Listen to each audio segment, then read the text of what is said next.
Let's break down how timer soul balance uses the bird eye token list. How timer with soul balance calls the API. The API call it to, okay, that token list happens inside fetch wallet balance.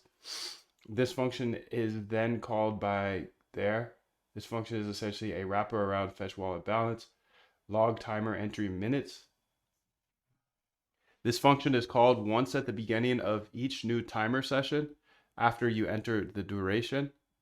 It calls balance equals Talent you have get naturally. USDC Skill is only balance, which developed by triggers the hours and API hours and call. hours of beating on your craft.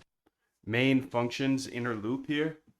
This is the main timer loop, while true inside the loop, there's a logic to update the balance here.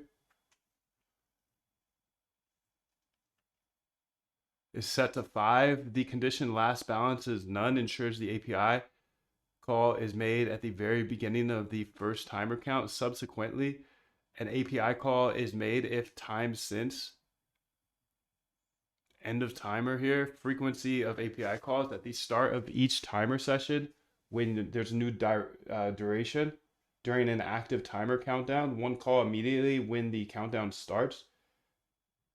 Then one call approximately, okay, not exactly infinite in the sense of calling as fast as possible. The while true point one loop is an infinite loop, but the API calls within is throttled.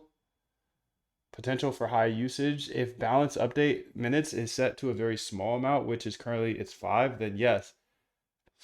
If you frequently stop and start the timer, you are correct. The script calls the token list here.